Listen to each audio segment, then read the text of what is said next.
بسم اللہ الرحمن الرحیم۔ سمجھنے کی بات، یہ بات اچھی طرح سمجھ لیجئے۔ جس طرح بنو امیہ کے دور میں بڑے بڑے علماء خرید لیے گئے، عبادت گزار، تہجد گزار لوگ خرید لیے گئے، اور جنہیں خریدا نہ جا سکا ان کے منہ پر خاموشی کی مہر لگا دی گئی کہ اگر کلام کرو گے تو مار دیے جاؤ گے۔ حضرت سعید بن مسیب رحمۃ اللہ علیہ، جو تابعین کے سردار مانے جاتے ہیں، مسجد نبوی صلی اللہ علیہ وآلہ وسلم میں تشریف فرما تھے۔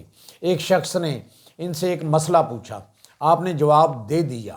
جب وہ شخص مسجد سے باہر چلا گیا تو حضرت سعید بن مسیب رحمۃ اللہ علیہ بھی اس کے پیچھے گئے اور اسے گلی میں ایک طرف لے جا کر فرمایا، اے بیٹے، جو جواب میں نے مسجد میں دیا تھا وہ درست نہیں تھا، غلط جواب تھا، صحیح جواب یہ ہے۔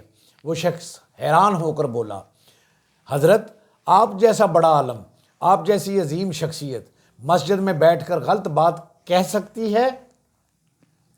ذرا توجہ فرمائیے، یہاں ایک نہایت اہم اور لرزا دینے والا جملہ ہے۔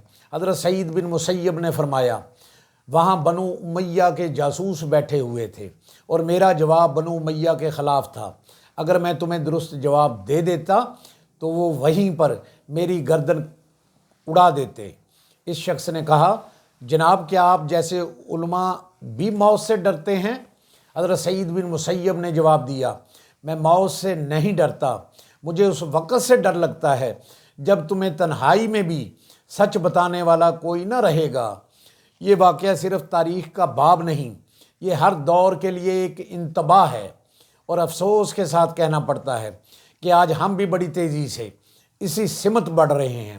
اللہ تعالی ہمیں ان دجالی فتنوں سے محفوظ رکھے اور حق کہنے کی، حق سننے کی، حق پہچاننے کی اور حق پر عمل کرنے کی توفیق عطا فرمائے۔ آمین یا رب العالمین۔